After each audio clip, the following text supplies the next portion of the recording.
صباح الخير. يوم جديد من يوميات مامي عايزة مامي. النهاردة ان شاء الله هنعمل حاجات كتير ورانا. والنهاردة للأسف أنا زنقت نفسي كالعادة في آخر يوم في الأسبوع قبل الدراسة، ورايا حاجات قد كده عايزة تتعمل. خلينا بقى نشوف هنعمل ايه النهاردة. بس كوفي طبعا فيرست. أنا مش عارفة، إدمان. أنا نفسي أتخلص من الموضوع ده، بس إن شاء الله هتخلص منه، أو مش قوي يعني. بس المهم يعني خلونا نقضي اليوم سوا، وان شاء الله ان شاء الله نعمل الحاجات اللي ورانا كلها النهارده. خلوني كده وانا بشرب الكوفي اقول لكم على التو دو ليست بتاعتي، اكتبها واقول لكم عليها. يلا بينا. ايه بقى الحاجه اللي انا محتاجه اعملها النهارده؟ اول حاجه محتاجه اكمل واجهز عشان انزل اروح مدرسه نوح، اجيب له اليونيفورم. كمان عشان اجيب السبلايز اللي انا مش عارفه فيها اي حاجه، يعني اجيب ورقه او اعرف السبلايز بالظبط المطلوبه. تاني حاجه محتاجه اعملها هو ان انا اجيب له السبلايز اللي انا مش عارفاها دي لحد دلوقتي. تالت حاجة واكتر حاجة بصراحة تقيلة على قلبي هي ان انا هرجع البيت اظبط له اوضته كده وارتب له العابه وارمي الحاجات اللي مش مهمة واعمل لها زي ديكلاترنج كده. اخر حاجة بقى محتاجة اعملها هو ان انا ارتب له، اعمل باكينج للسبلايز اللي انا جبتها. دلوقتي بقى نعمل اول حاجة، وهو اننا نجهز عشان ننزل ونشوف ورانا ايه بقى من الحاجات الكتير قوي دي. مبدئيا كده انا بحب لما بيكون ورايا حاجات كتير قوي بحاول ان انا ممسكش الموبايل، وعادة احنا اصلا بنحاول ان احنا نزنق نفسنا في اللحظات الاخيرة، وسبحان الله البرودكتيفيتي بتاعتنا بتبقى ليفل الوحش حرفيا. وده ببساطة جدا لان احنا لما بنقرب من الديدلاين لأي حاجة الوعي عندنا بيزيد. عشان كده النهاردة هتلاقوني ان شاء الله اخلص كل حاجة. كمان انتي او انت لو عندكم امتحانات فهتلاقي نفسك بتخلصي ليلة الامتحان ده 3/4 المادة تقريبا. عشان بقى نتخلص من الموضوع ده بشكل نهائي المفروض ان احنا نعمل ديدلاين بقى لأي حاجة احنا بنعملها. ده هيخلي الوعي عندنا ان احنا لو ما عملناش الحاجة دي يزيد، فبالتالي انت هتكون متمسك او انت هتكوني متمسكة ان انت تعملي الموضوع ده بشكل كده لا ارادي. اكتر وايبس كيوت في الحياه، شايفين قد ايه؟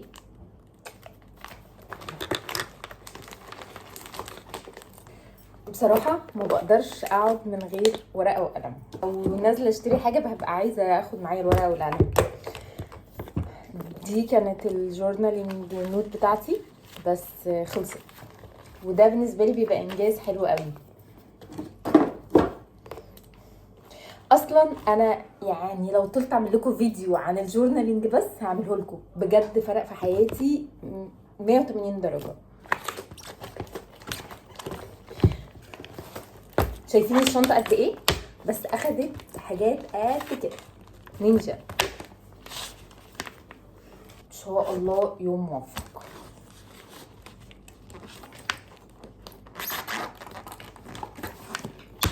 يلا بينا.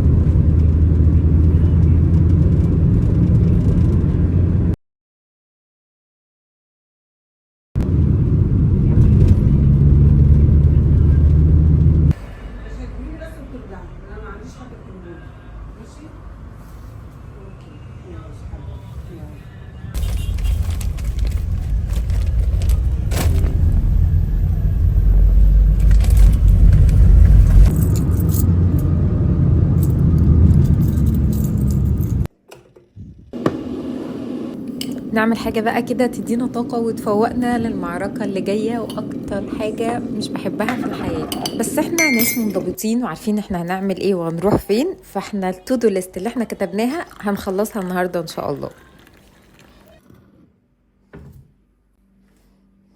نحط غسلة في الغسالة، الغسيل اللي مش بيخلص.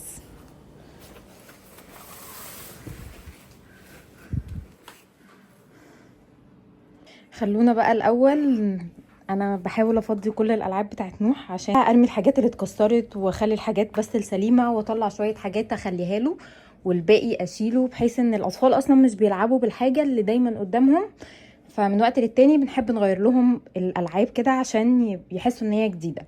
فخلونا بقى نشوف هنعمل ايه في كل ده؟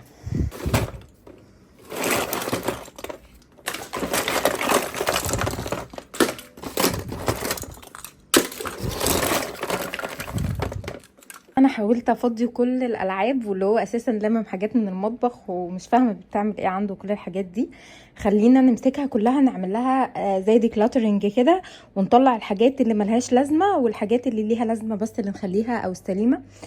كمان هنشوف هنعمل ايه تاني. يلا بينا. حاولوا بقى تعملوا قبل اي بدايه جديده لاي حاجه، تعملوا الحركه دي في كل حاجه في حياتكم. اكتر حاجة واقرب حاجة ممكن نغيرها لو حابين نغير حياتنا ان احنا نرتب البيئة اللي حوالينا، او ان احنا نقوم ننظف اوضتنا. عشان كده انا قررت اعود العادة دي لنوح، ان هو قبل اي بداية جديدة فان هو يعمل ديكلاترنج لكل حاجة في حياته، ويبدأ يستغنى عن حاجات موجودة عنده ممكن ما يكونش عايزها، وممكن تكون بالعكس بتسبب له ستريس. ايوه، هو بيبي عنده 4 سنين مش هيفهم الكلام ده، بس صدقوني هيتحفر عنده في دماغه كده بشكل ما، فلما هيكبر هيعمل الموضوع ده.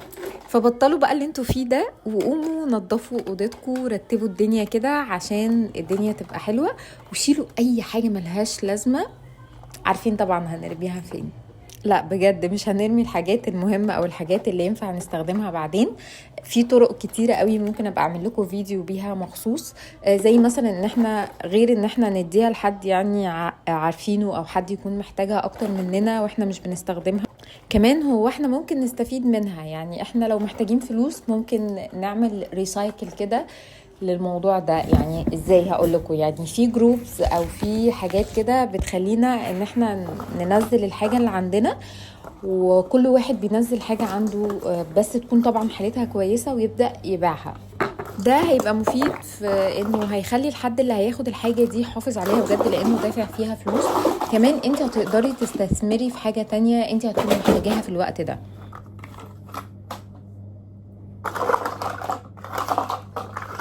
لا اخفيكم سرا، انا عايزه اعيط. المهم يعني في الاخر احنا ما عندناش العاب، انا ما عنديش العاب العب بيها، وانا اصلا مسرباه النهارده عشان اقدر اعمل الكارثه دي.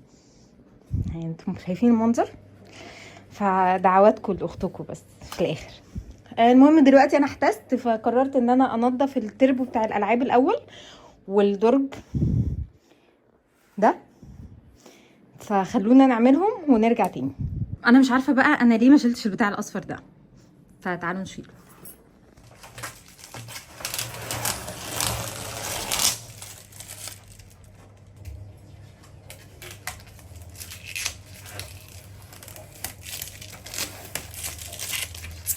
تمت المهمة بنجاح. تعالوا بقى نبص على الفيو، ناخد جميل.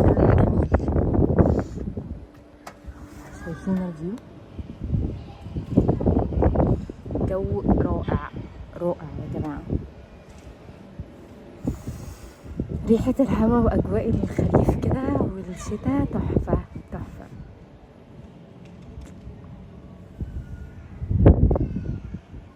تعالوا بقى من المنظر ده نكمل المنظر ده. خلونا بقى نحضر السبلايز، جهاز العريس. خلونا بقى نحضر السبلايز، جهاز العريس.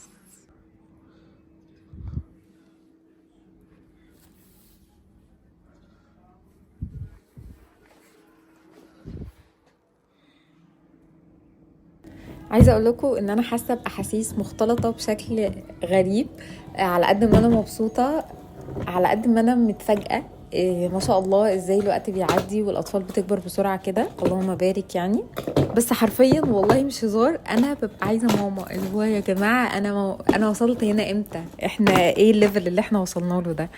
والناس اللي بتتأثر على فكرة بالمواضيع دي طلعوا مش اوفر خالص، مش ماميز فافي خالص. لا، هو دي حاجة طبيعية ان انتي في كائن صغير جدا كان حتة لحمة حمراء حرفيا فجأة بقى يكبر قدامك، اللهم بارك.